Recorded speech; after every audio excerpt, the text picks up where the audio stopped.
But what would likely happen would be that they would whore out their name and they would get caught because they would be giving the stickers to places that just don't qualify.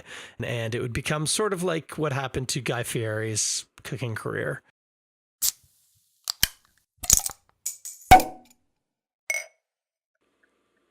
Welcome back after quite a break to the Toronto Beer Podcast with me, Chris Schreier, and my very wonderful, hopefully well-rested co-host, Mandie Murphy. How you doing, Mandie?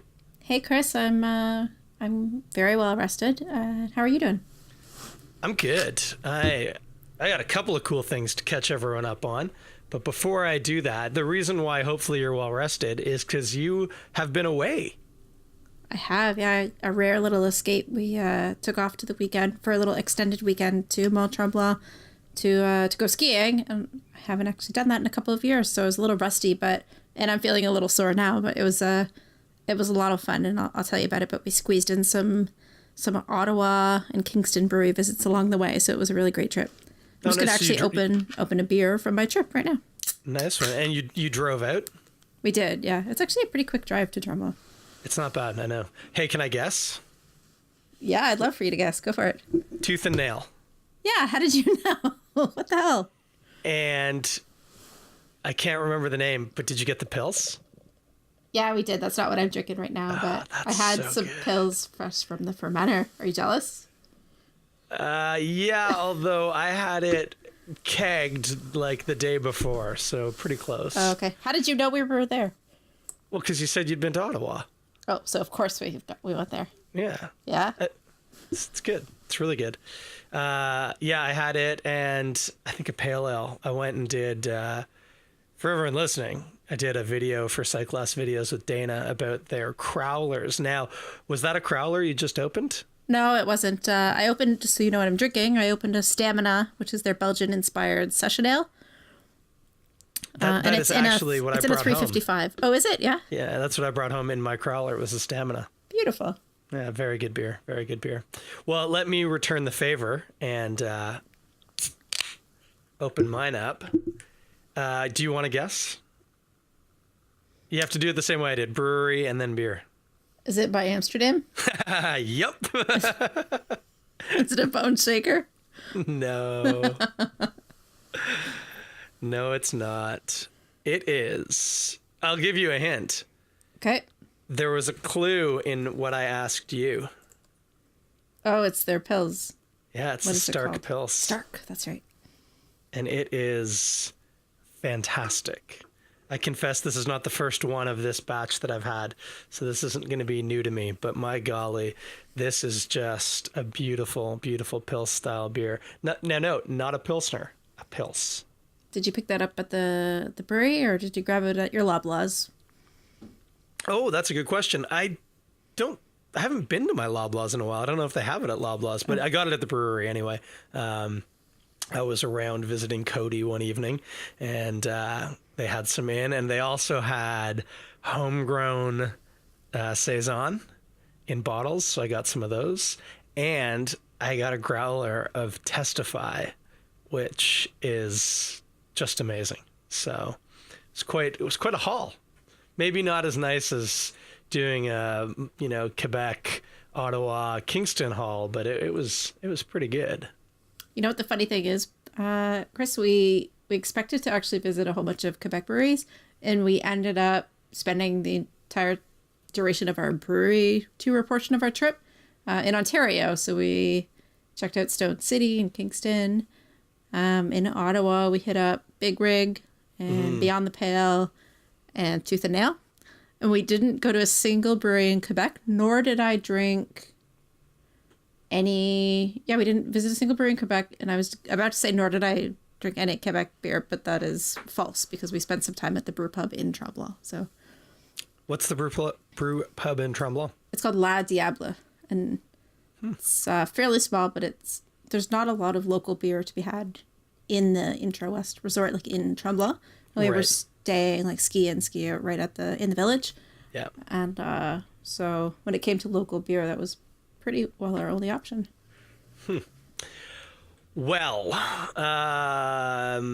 You went skiing. That's fantastic. I snowboard, not ski, but I haven't been anywhere big in a long while because the kids, it's just difficult. But Ben is starting snowboarding a bit. He went a bit last year, and I've taken him to some like tobogganing sized hills and ridden a little bit with him, and it's fantastic. So maybe next winter he'll be at a place we're getting a blue pass. We'll see me going up to Collingwood more often, and who knows, maybe dropping in on some of our Collingwood friends. There are 3 good breweries up there now, so could be good. Yeah, it's a great little trip to take, especially now with the breweries up there.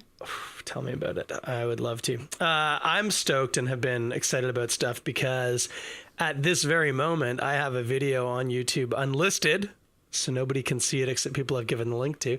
But the next Sight Glass video going up featuring Rudy from Community Beer Works talking about IPAs, and it is a good one. I got to tell you, just waiting for the all clear on their end to put that live. And I made a batch of beer last week. I homebrewed again. I haven't done that in a long time. And I don't know why, but I've just got a real bug for it right now. So I'm already kind of planning out my next batch, which might be this Saturday. I'm feeling very beery recently. It's like, that's great to hear. What did you make, Chris? What'd you brew? Well, it's a funny story. I was going to do what I always do, which was I was going to make a batch of Saison using 3711. You're so I happen to like that. Were you listening to Jack Johnson and drinking a bone shaker while you brewed it? I was drinking some bone shaker. We didn't have Jack Johnson on the box, though. Yes, you did.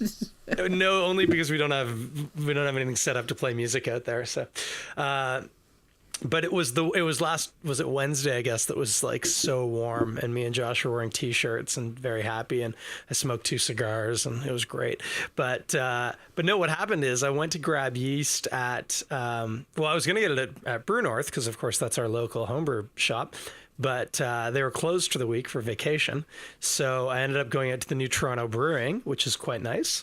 And so my intent was go buy some 3711 and a stir bar because we were working on a DIY stir plate. But when I got there, they didn't have any 3711. What am I going to do? So, yikes. I know. Is it even worth brewing? Well, it transpires the answer to that question is probably yes, because I got some White Labs 590, which is their French Saison yeast.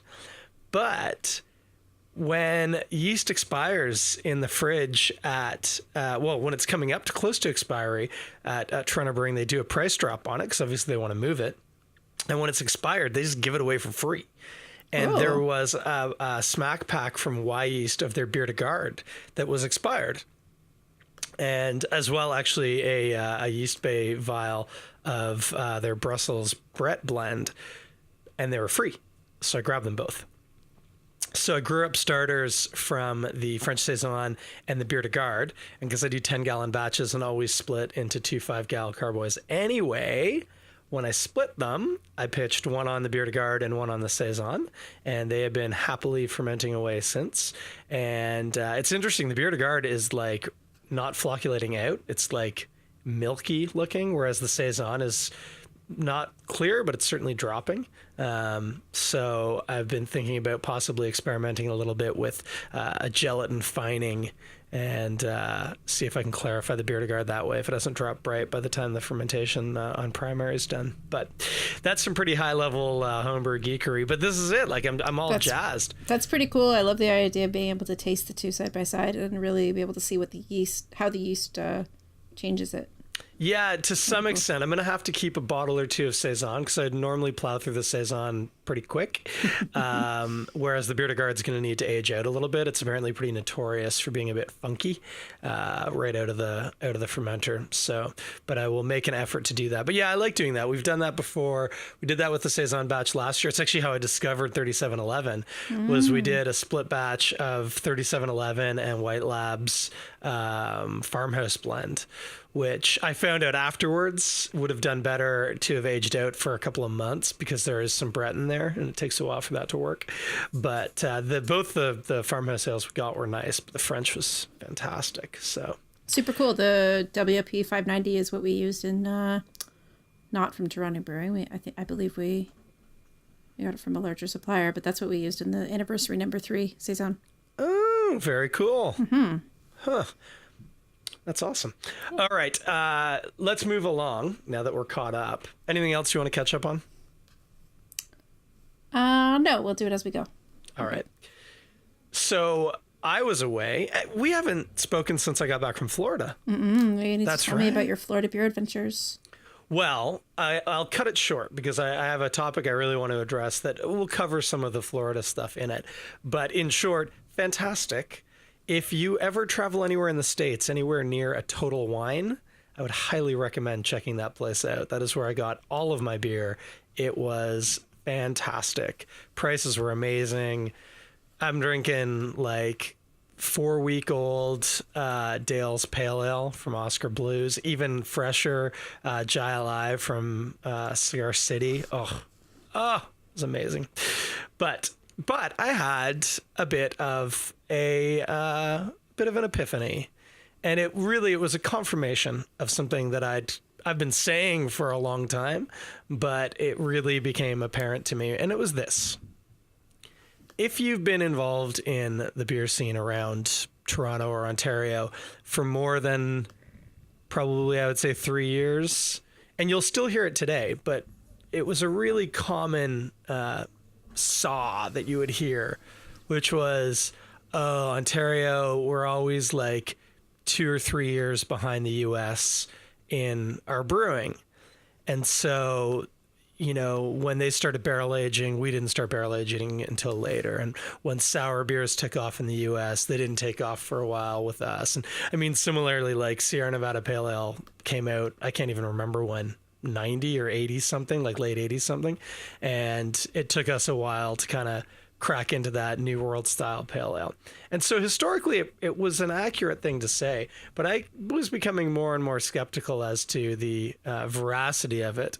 And while I did drink some of the best really beers that I could lay my hands on in the States, and they were very, very, very good, it was just a confirmation to me. Not every brewer, certainly in Canada or in Ontario, is making that level world-class beer, but some are. We're there. Like we've caught up. We're running in lockstep now, and I will defend that point now to anybody who tries to tell me, oh, yeah, we have a pretty cool beer scene, but we're like 2 years behind the US. No, we're not. We are making beers of equal quality without a doubt. And Chris, I'm surprised to hear you even say like 2 years behind, because I remember always hearing that, and the comment would always be 5 to 10 years behind the US. I think it depends how far back you go in history, but and how far back the person regurgitating that statistic was thinking. But guaranteed, today we are right there. Now, the common argument is people will go, what about this brewery? What about that brewery? And it's like, well, fine. But for every brewery that you can do that with in Ontario, I bet I can do it with 10 in the United States, because that's sort of the scale that we work on. And so, yeah, not every brewery is making every beer as good as, Dale's Pale Ale, right? Which is sublime. But I would take a fresh Canuck right side by side with a fresh Dale's Pale Ale for sure. And like people kind of like frou at Canuck, because they can get it anywhere, right? But it is just as solid an American style Pale Ale, just as solid, guaranteed. You just Thoughts? Made me think of an event idea, actually. Sorry, my creative thoughts are spinning as you say this. You know how you always do those events at Castro's? It'd be really cool to do some of those side-by-side comparisons blind of U.S. and Canadian beers that are comparable, but where there might be a preconceived notion that the U.S. counterpart is superior. Totally. And see if people could pick it out. I think that would be a super fun exercise to do. Something I'd like to just like grab a bunch of beers and do at home with friends. Like it would be very, very fun to try that out and see if people could pick out where the superior beer came from. I would love to. I think that'd be fantastic. I know doing it in the bar might present some tricky Yeah, fair. licensing issues, but certainly doing it in a private residence. I think it'd be really cool if it was done as like a triangle test. So 2 were identical and 1 was different. And so the first step is which one of these 3 is different. And so if they're really close beers, that's a litmus test to see how, close the person can taste. And it's people who can actually taste the difference that you really want to worry about. And then you ask those people, okay, and which one would you say you preferred? Mm-hmm. And I'm willing to bet it would be, even in the people who could identify the triangle, I bet they would still split it, that it would just come down to preference, and that it wouldn't be, there would very rarely be a real quality issue where, oh, that beer is just better made. I bet we would stand right shoulder to shoulder. I didn't even introduce this really the right way. We got talking about Florida. I was supposed to talk about how I'd seen this article on the Thrillist about, what's it titled here? 10 untapped beer cities poised to blow up. And this is written about North America. So Memphis, Tennessee, Durham, North Carolina, Bloomington, Indiana, Birmingham, Alabama, Appleton/Green Bay, Wisconsin, Salt Lake City, Utah, Louisville / Lexington, Kentucky, Boise, Idaho, Omaha, Nebraska, somewhere in Middle America. Get right to the heart of the matter. It's the heart that matters most. And Toronto, Ontario, Canada. And while I know nothing about the brewing culture in any of those other cities, except obviously Salt Lake City always makes you go, really? All those Mormons? But I'm told. I can assure you, I mean, for goodness sake, the picture that they used in the article is a Bellwoods lineup that's got Jutsu, Farmageddon, Skeleton Key, Hellwoods, Wizard Wolf, Roman Candle, Witch Shark, and Boogie Monster. Just having trouble picking out that label. Like, these are beers that all stand up just fine against most of the ones that people rant about in the States. And I mean, you're always going to have like Dark Lord and Heady and these beers that are just like cult-like. But seriously, we are making beers in Ontario just as good as a lot of the best beers out of the States. 100%. I don't disagree with you, Chris. I remember feeling the same way when we came back from the Craft Brewers Conference in Portland last year. When we returned, everyone that I encountered said to me, "Oh my goodness, how did you like Portland? Was it amazing? How was the beer? Was it incredible?" And it was as though there were these like ultra high expectations that people had of the city of Portland, in terms of beer, and that my mind would have been blown. And I sort of felt a little inadequate when I didn't say that the beer was amazing and it wasn't incredible. And the way I explained it was that everything I had at all of these breweries was really fantastic and delicious, but I think it just takes more, given the beer that we get to drink in Ontario today, it takes a little more to make me feel like blown away. And there were fewer of those instances in Portland, just given all the buildup around going and how amazing the beer would be. There were fewer of those instances that I anticipated there would be. And that the beer was solid just about everywhere we went. And I remember really feeling, what really struck me was the level of investment in breweries in Portland. It's as though the scene had existed for longer, and as a result, those breweries had made more money and were able to reinvest them in their own breweries. And so everything was a little bit more built up. They had larger capacity, their finishes were nicer, they had a really elevated experience when you would visit the brewery, but the beer was good and it was great. But it wasn't, in many cases, it wasn't mind-blowing. Would you say you sort of had the same impression coming back from Florida? Yeah, now to be fair, I didn't actually go to any breweries in Florida. What? Despite efforts to set up some interviews. It just didn't happen, and I don't need to point fingers because we all know what happens. But I didn't actually visit any of the local breweries. I did have a lot of other really, really fun experiences, but visiting a local brewery, not one of them.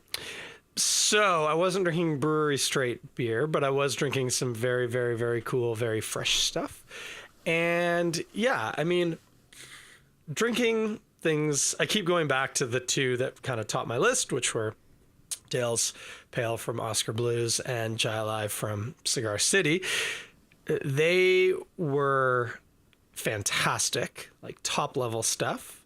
And then I had one from a brewery out of Florida called J-Dubs, which I kind of just like because it looked like the company got their branding done by like some stoner in grade 12 art class.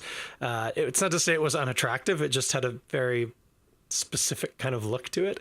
So I grabbed their IPA and it was really good. I really liked it. And I think I was a little surprised because I thought the can looked a little, I don't want to say amateurish, but a little laissez-faire. I don't know. And it was quite good. But then I had a couple that were just fine. I was like, yep, I like that. Like, nothing wrong with that. But I didn't carry any of it home. Like, I wasn't like, man, I gotta have some more of this because I'm not going to get it again until the next time I go to Florida. I was like, yeah, that's fine. Moving along. You know what I mean? Mm-hmm. And so, yeah, I mean, a similar sort of feel. I was obviously exposed to a bit of a wider market than maybe you would have been. Because like you say, Portland's a pretty concentrated area that's had a lot of time and energy invested in it. And I was obviously buying, not entirely blind. I knew some of the brands, but mostly blind off the shelf at a superstore full of alcohol. But yeah, absolutely. I didn't have any beers that I was like, no, that's not any good. Everything I had, I was at least like, yep, that's fine. I like that. That was a tasty beer. Enjoyed myself. But there were really not that many that really, yeah, I went, whoa, that's really good. And even the ones that I did, I wasn't like, man, that's way better than anything I've ever had before. I was like, wow, that's very good. You know what else is very good? Thrust. That's pretty good. You know, like, mm-hmm. I just, yeah, I didn't feel like you said, I didn't feel like I was wowed beyond my experience at any point. And I mean, that's the thing. Especially kind of, if you want to say growing up in the industry, if you know, you can kind of remember back to the days before we were, you know, well-traveled, well-drank people, you know, everyone lusted after going to the States, going down to Premier Gourmet or drinking at Kohl's or the Blue Monk or whatever. Cause like, oh man, you're going to have things that you've never had before. And it's like, yeah, no, I've had those. I've had them in Ontario and we do a pretty good job. And like I say, not every brewery is going to be knocking it out of the park, but I would say even now, most of the breweries that I spend any amount of time around and drinking their beer are producing beers of equal quality. And I think that's great. I love this. This is amazing. Now it's just frustrating because you still do so often hear that old moaning, oh, we're so far behind the States. Actually, do you get it ever with sort of the geek crowd, like in the brewery? That must be very frustrating to you because you guys would be in the crew of who I would consider producing beer of equal quality to the top guys in the States. Yeah, it's nice of you to say. I don't see it. I think we don't yet see a ton of tourists at the brewery, and when we do, I guess we're probably pretty unaware of that fact. They kind of blend in. We only have a couple of tours that happen every week, and I don't know, we just don't see very many tourists. So that's something I need to work on, is attracting those people to the brewery. But I don't hear a lot of that. Like, I would say that the vast majority of people who walk through our doors and taste our beer are delighted and happy with their experience and enjoy the beer. And you can sort of tell, because whatever they tasted, they head over to the fridge and grab some bottles to take home with them before they leave. So they're sort of voting with their dollars, and you can see that they're enjoying what they had. And yeah, I don't know. I don't see a ton of that. But Chris, I was wondering for you, you must receive a fair amount of beer samples or have the opportunity to taste a lot of different beers from a lot of new or up and coming or newer Ontario breweries. Do you find that you have these impressions because you pick and choose what you drink, and you sort of know where to go and what to drink because you have that experience or sort of that like insider knowledge of the industry and who's making the really great beer, and you sort of do you find yourself going in that direction, or would you say it's a truth across the industry? Well, I think I'm going to stick by my original comment, which is that there are definitely breweries in Ontario that are not producing at the level of the top breweries in the States, and by my claim, the top breweries in Ontario. So, yeah, in the wide scale between reps dropping samples off at Castro's that we taste to, consider for sale, samples that get sent to me for review and consideration, and just me drinking. Yeah, I would have to agree. There are probably, especially in the new places, either beers where the primary focus probably isn't looking to make the best beer in the province, which is unfortunate. And also places that just fall victim to that classic new brewery terror of, what do you do when the beer isn't exactly the way you wanted it to be? Well, you release it anyway. So you do run into some of that. But there are definitely places that are new. I mean, Tooth and Nail is a primary example of a brewery that out of the gate is just killing it, like absolutely killing it. And so, yeah, I mean, I think the percentages probably still line up. Those beers that we talk about, when we're talking about those world-class beers, I mean, in terms of breweries, we're talking about, maybe the top 5%, maybe less. So in the States, that's in the hundreds. In Canada, that's in like the dozens. You know what I mean? Mm-hmm. And if you look at if 12 new breweries open, how many of them are doing that? Well, maybe one. But yeah, I think that breweries opening kind of follow the same path. I think this year we're set up in Ontario because Bim's going to open his place up, and that'll be him. And doesn't really matter. He'll skew the statistic in my favor, and I just need to find a ringer for 2017. But yeah, I think I answered your question there. Did I answer your question? Or did I just dance around it? A little bit of both. Yeah, I get that it's in each of our roles, it's sort of important to both be a cheerleader for Ontario craft beer and not, right? Because like quality is important. And so you want to hold breweries in Ontario to the highest standard. But I as a general observation, I say, yes, I would agree with your observation that that we're no longer 5 or 10, possibly even 2 years behind where they are as a general industry in the US. If you set aside the regulatory aspect, which in fairness, like varies state to state. And so if you set that aside and you're just looking at quality of beer, styles that are being brewed, are they being brewed to style? Are there interesting things going on in Ontario when it comes to new releases? Are we consistently receiving a high quality beer? Are you consistently like surprised and delighted with what you're having?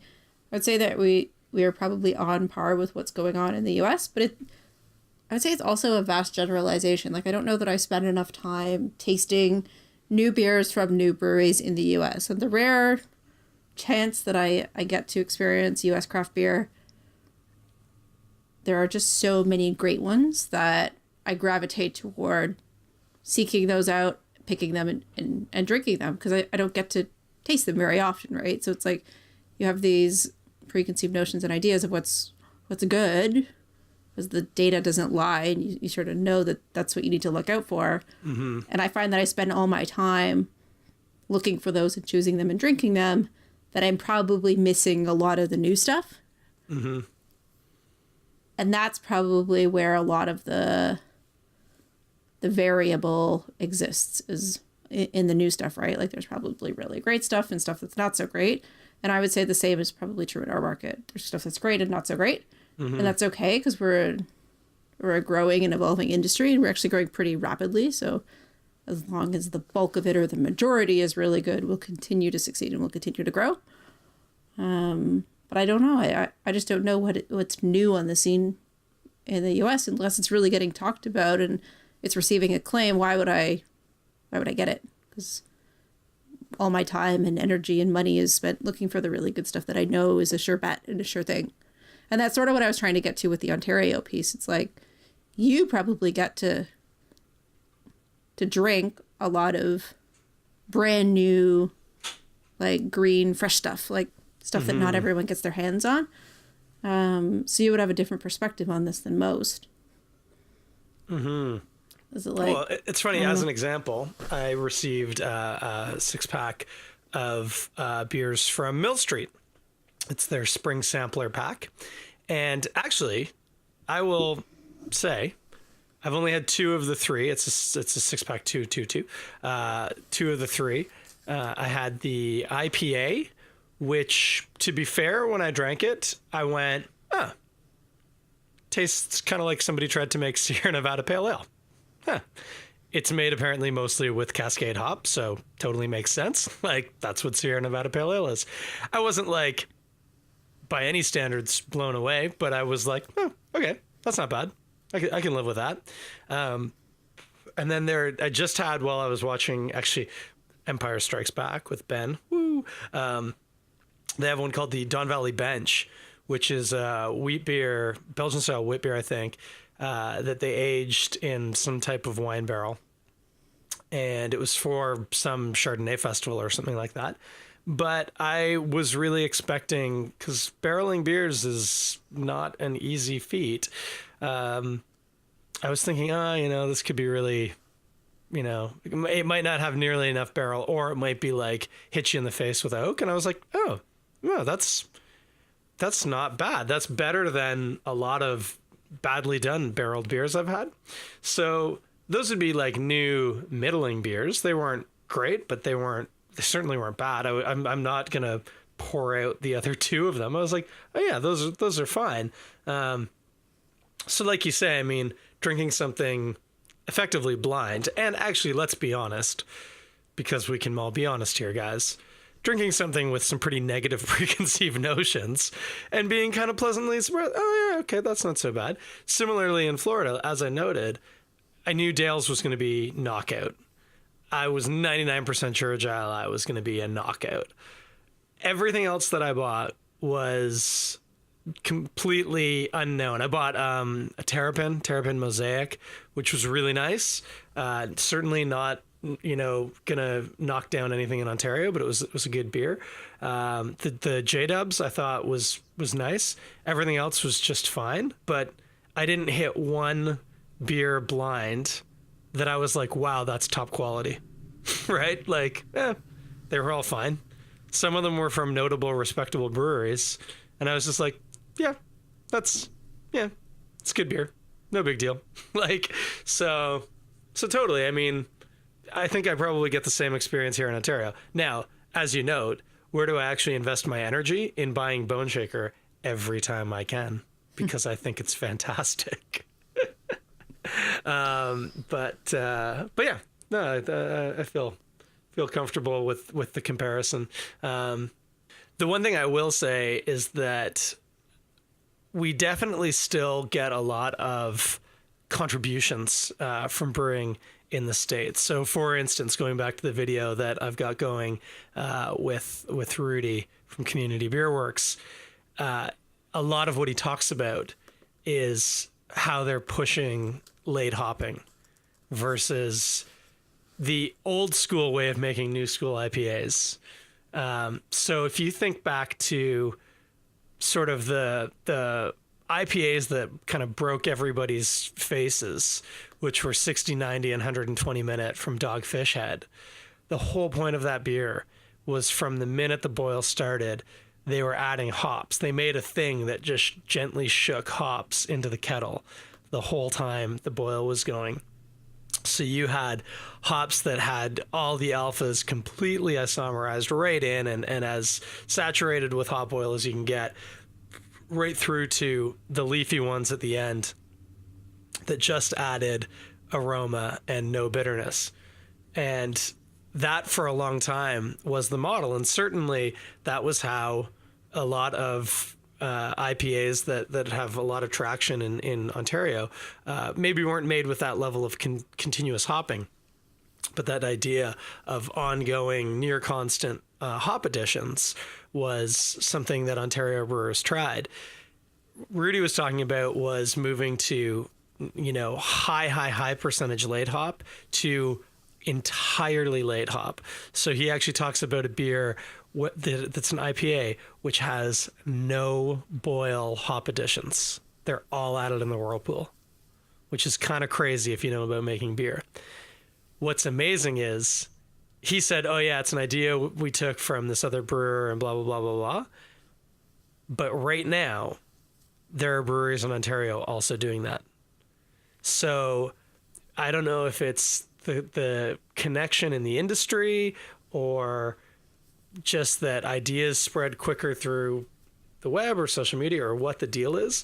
But what used to take us a couple of years to capitalize on now is something that our brewers are just doing right out of the gate. So this is maybe not cutting edge in historical terms. It's not like this is a style of brewing that's just been pioneered in the past few months. It's a couple of years in now. But you can point to a couple of IPAs in the city, and once you know what you're looking for, you realize these are IPAs that are made either almost exclusively with late hops or only with late hops and still carry the bitterness. This is the thing that we've done. I was going to say figured it out, or we've adapted to it as quickly. And in fact, much quicker than a lot of breweries in the States. Tons and tons of breweries in the States are still hesitant to do it because it's such an expenditure on hops. And they're not convinced that, that it's, safe. What if you screw up and you lose them all? Or is it really of value? And already we have breweries in Ontario and in Toronto who are doing it and doing it really, really well. So, this is all to say, friends of the Toronto Beer Podcast, if we hear you say Ontario is lagging behind the U.S. by any number of years, we're going to sick Wrigley on you. And he's going to slobber all over you until you stop. Because we are right there, guys. We are right there with the U.S. Agreed? Yeah, I agree 100%. And you're willing to let me sick Wrigley on anybody who naysays us? Oh, yeah. And he constantly has wet ears and a wet face. And usually there's gross dirt stuck to his ears and his face because it's so wet. Yeah, because he's a scent hound. He has to drag all that on the ground. He's just going to get you filthy, and then he's going to kiss you to death. Yep. Horrifically wonderful death. Death by stinky kissing. Yes, exactly. Does he have the hound obsession with really nasty, stinky stuff? Like rolling in it and finding it and... Yeah, and eating it. No, nasty smells all over him. Oh, he eats everything. Yep. Screws, elastics, paper clips, plastic, paper.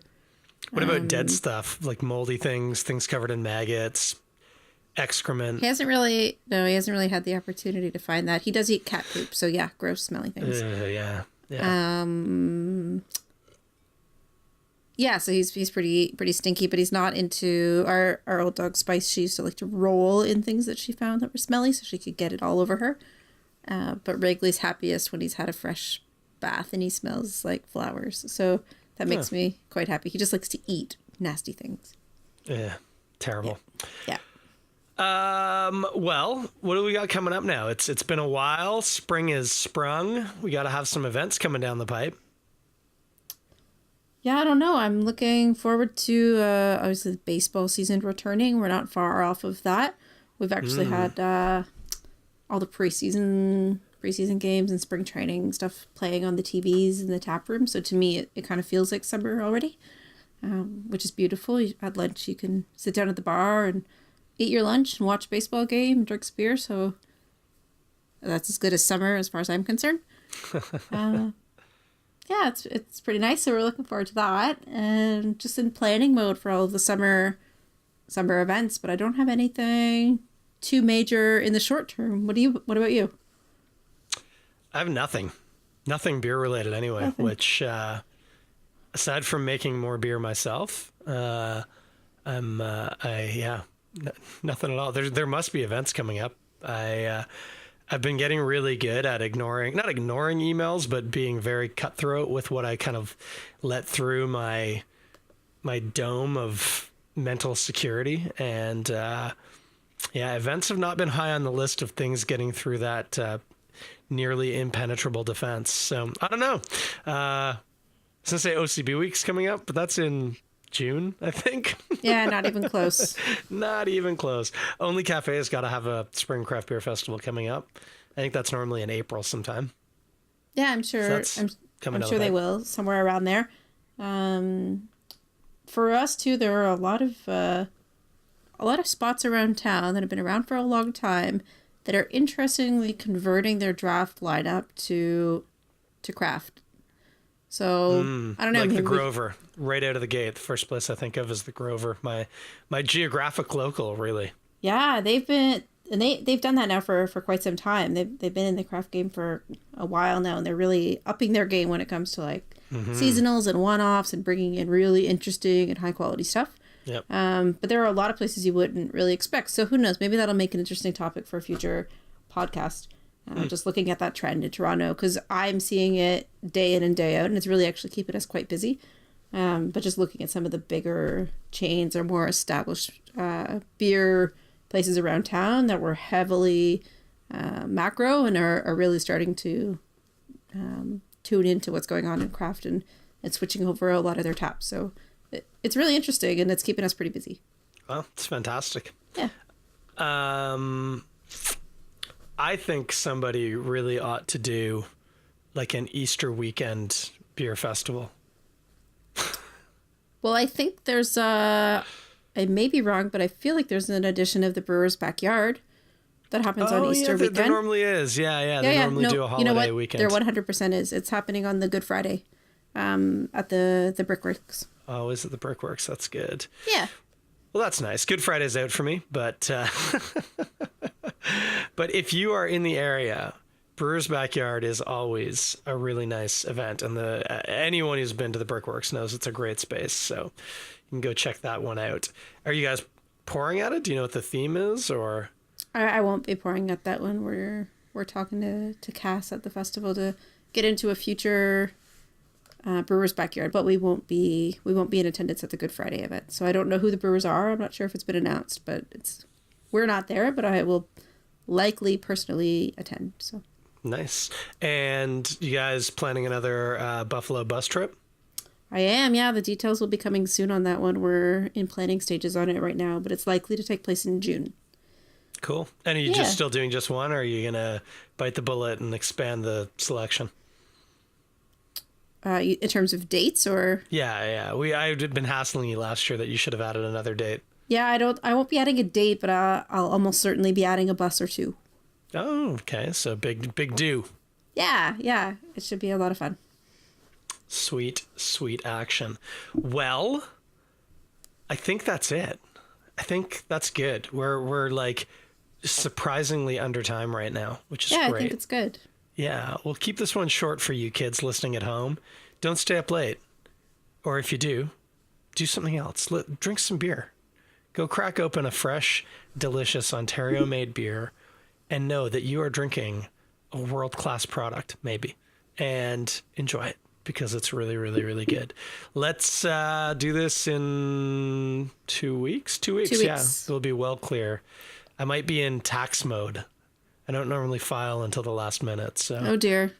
I might be typing away furiously while we're talking, asking you to put Mark on. Hey, could you put Mark on for a minute? I need to know. Yeah. Just for those of you who don't know, Mark's I would love to charge out at his rate. I'm sure. Holy moly. It's been a long time since he's had a decent charge out rate, so let's do it. All right, there you have it. If you need beer or tax advice, Left Field Brewery in Wagstaff Drive in Leslieville. And we will talk to you all in about 2 weeks. Thanks for listening.